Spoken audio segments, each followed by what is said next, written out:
ठाकुर जी के बड़े सुंदर दिव्य मंगलमय श्री अंग हैं।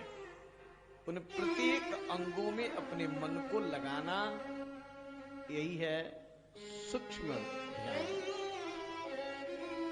प्रसन्न वक्त्रम नलिनायते क्षणम कदम्ब किंजल्पपि संगवाससम्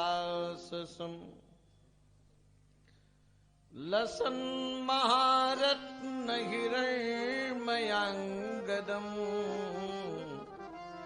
स्फुरन् महारत्न किरीट कुंडलम्।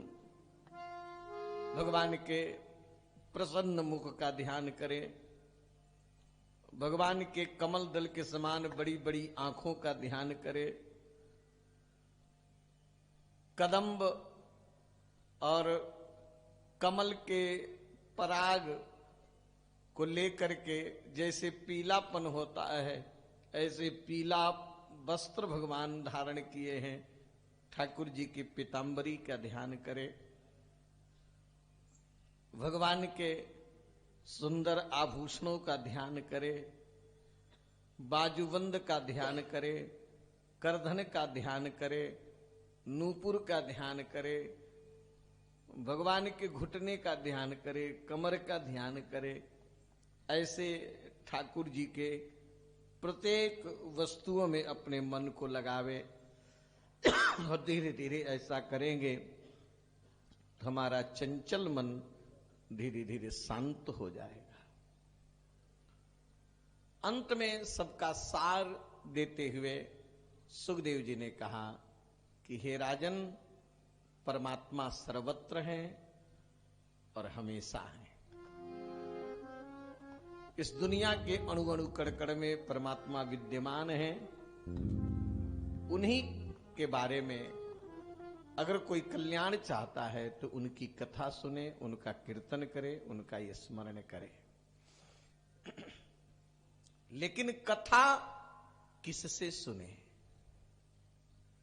कथा तो सुननी चाहिए, लेकिन सुखदेव जी बता रहे कथा किससे सुने? कथा संत के मुख से सुने।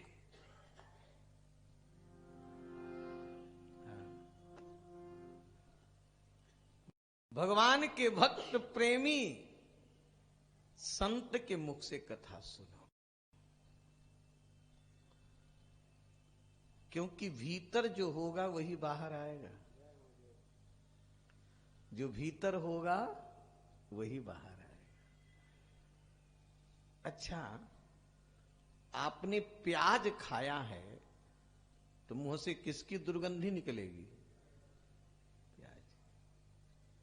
और इलायची खाए हो तो सुगंधी किसकी निकलेगी?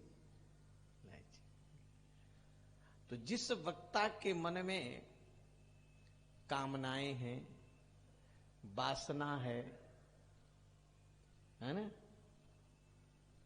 केवल बाणी का शब्द जाल है और अंदर सब भरा है, तो वही तो बाहर निकलेगा।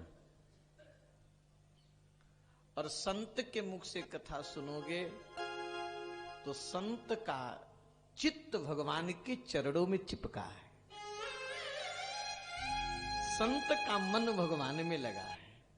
तो जिस वक्ता का, जिस संत का मन भगवान के चरण कमल में लगा है, तो वो जो भी अंदर से कथा कहेगा तो भगवान के चरण कमल के पराग की सुगंधी को लेकर के बाहर निकलेगा। तो उस कथा में ज्ञान होगा, भक्ति हो और वैराग्य हो। और भगवान की कथा जब हम सुनेंगे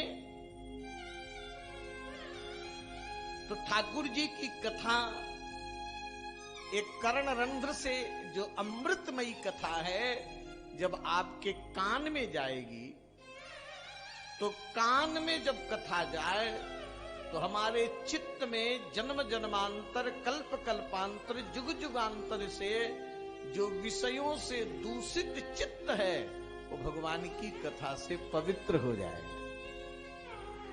जब चित्त शुद्ध हो जाएगा, जब आपका चित्त शुद्ध हो जाएगा तो शुद्ध चित्त में चित्तचोर आकर के डेरा डाल लेंगे।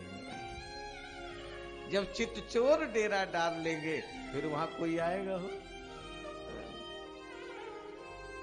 और पहले से आपकी कोठरी गंदी है, दुर्गंध निकल रही है, अब कहो आओ बैठो, जब आप नहीं बैठ पाओगे तो भगवान कहां से बैठेंगे? तो अगर अपने हृदय में, अपने मन में परमात्मा को बैठाना है तो अपने मन को, चित्त को हम शुद्ध करें। और चित्त मन की शुद्धि का सबसे बढ़िया उपाय है भगवान की कथा और भगवान का भजन। ठाकुर जी की कथा सुनोगे, भजन करोगे तो आपका चित्त शुद्ध हो जाएगा। देखो एक बात बताऊं, हमारे यहां बहुत से देवताओं का वर्णन है, बहुत से देवियों का वर्णन है। तो जितने भी देवी देवता हमारे यहां हैं, ये सब कुछ देने में समर्थ नहीं है। सब एक एक वस्तु दे सकते हैं। जैसे जिसको ब्रह्म तेज की इच्छा हो वो ब्रह्मा जी की उपासना करे। जो ये सोचे कि हमारी इंद्रियां कभी शिथिल न हो तो इंद्र की उपासना करे। जिसको घर में बेटा बेटी नाती पोते की खूब इच्छा हो वो प्रजापतियों की उपासना करे। जिसको खूब रुपया चाहिए, धन माल ताल, कहे जरूर बता दीजिए महाराज। जिसको खूब माल मट्टा रुपया पैसा चाहिए उसको दुर्गा जी की उपासना करनी चाहिए। दुर्गा जी धन देती हैं। जिसको तेज की इच्छा हो उसको अग्नि की उपासना करनी चाहिए। जो बढ़िया मकान चाहिए उसको वसुओं की उपासना करनी चाहिए। जिसको पराक्रम चाहिए उसको रुद्र की उपासना करना चाहिए। जिसको अन्न आदि चाहिए उसको माता अदिति की उपासना करनी चाहिए। जिसको स्वर्ग चाहिए उसको देवताओं की उपासना करनी चाहिए। जिसको लंबी आयु चाहिए उसको अश्विनी कुमारों की उपासना करनी चाहिए। जिसको पुष्टि चाहिए उसको इला देवी की उपासना करनी चाहिए। जिसको प्रतिष्ठा चाहिए उसको लोक माता की उपासना करनी चाहिए। और जिसको सुंदरता चाहिए कि हम खूब सुंदर हों, जिसको सुंदरता चाहिए उसको गंधर्वों की उपासना करनी चाहिए। और जिन लड़कों को सुंदर पत्नी चाहिए कि हमको पत्नी बढ़िया मिले, सुंदर पत्नी मिले, तो उसको उर्वशी की उपासना करनी चाहिए। जिसको आदित्य की कामना हो उसको परमेष्टि की उपासना करनी चाहिए। जिसको यश चाहिए है ना, उसको यज्ञ भगवान की उपासना करनी चाहिए। जिसको खजांची बनना हो उसको कुबेर की उपासना करनी चाहिए। जिसको विद्वान बनना हो उसको भगवान शंकर की उपासना करनी चाहिए। जो सोचे हमारा दाम्पत्य जीवन, पति पत्नी का जो प्रेम है वो हमेशा ठीक बना रहे, हमारी गृहस्थी अच्छी बनी रहे, पति पत्नी में कभी झगड़ा विवाद न हो, तो उसको भगवान शंकर और पार्वती जी की उपासना करनी चाहिए। और जिसको सब चाहिए,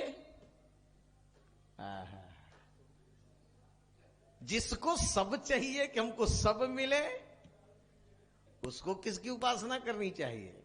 जिसको सब चाहिए उसको भगवान श्री सीताराम की उपासना करनी चाहिए। श्री राधा कृष्ण की उपासना करनी चाहिए। सब कुछ देने की सामर्थ्य यदि है किसी में तो हमारे राम जी में है। हमारे राम जी सब देते हैं। चाहे सकाम भजन करो चाहे निष्काम भजन करो, भजने लायक, प्रेम करने लायक तो केवल राम जी हैं। अकामः सर्व कामो मा मोक्ष काम उदारधि तीव्रेण भक्ति योगे न यजेत पुरुषम परम। ध्यान दें, सूर्योदय होता है, सूर्यास्त हो, सूर्योदय सूर्यास्त में आपकी आयु जा रही है, दिन प्रति आयु जात चली। अच्छा, कल का जो समय निकल गया, जो कल निकल गया, जो कल चला गया, जो कल का समय चला गया, उस समय को चाहे करोड़ों अरबों रुपया दे दो, कल वाला समय आपको मिलेगा? हाँ? मिलेगा? इतना कीमती समय है, और तुम लोग गप लड़ाने में निकाल देते हो कि नहीं निकाल देते हो?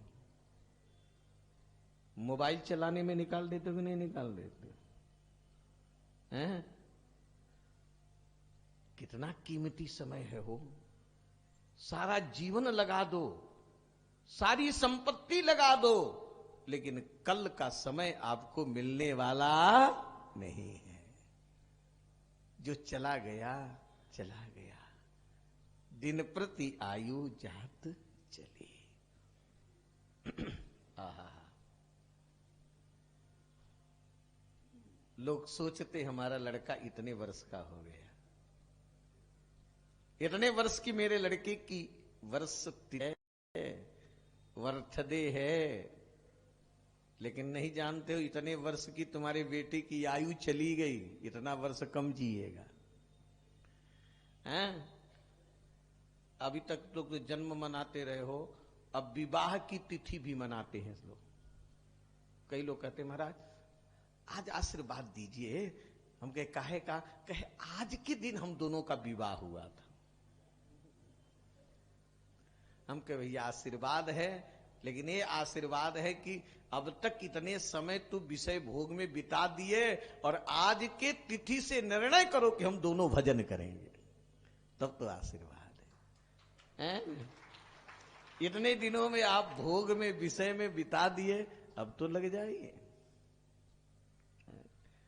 आयु चली जा रही है। एक बात, जीना तो बहुत लोग जी रहे हैं, जीना आपका जीवन नहीं है। अब जी कैसे रहे हो ये महत्वपूर्ण है।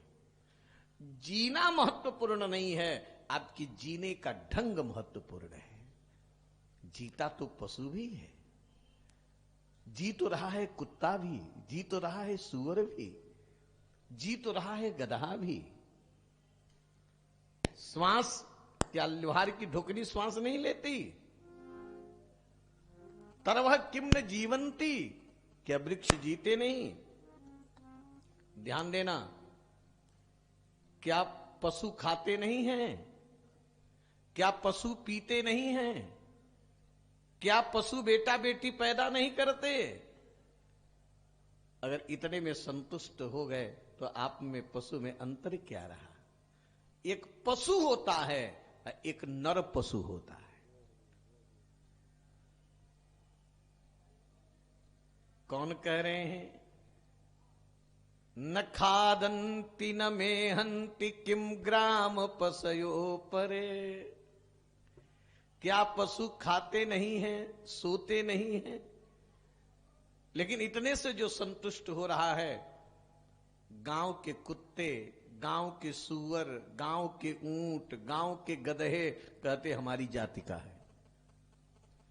जो मानव जीवन पाकर के भगवान का भजन नहीं करता, भगवान की कथा नहीं सुनते, राम राम नहीं कहते, राम जी की शरणागति नहीं लेते, तो गांव के कुत्ते, सुअर, ऊंट, गधे अपनी जाति में उसको मिलाते हैं कि हमारी जाति का। ध्यान देना, जिसके कान में भगवान की कथा न जाए उसका कान सांप का बिल है। जो अपने कानों से केवल निंदा सुनता है, कथा नहीं सुनता, उसके कान सांप के बिल हैं। जो अपनी जिह्वा से सीताराम सीताराम राधे श्याम का उच्चारण नहीं करता, उसकी जीभ मेढक की जीभ है। उसका मस्तक भार है, जो संतों के चरणों में न झुके, उसका हाथ मुर्दे का हाथ है, उसके नेत्र मोर पंख के नेत्र हैं, जो अपने नेत्रों से भगवान का और संत का दर्शन न करे।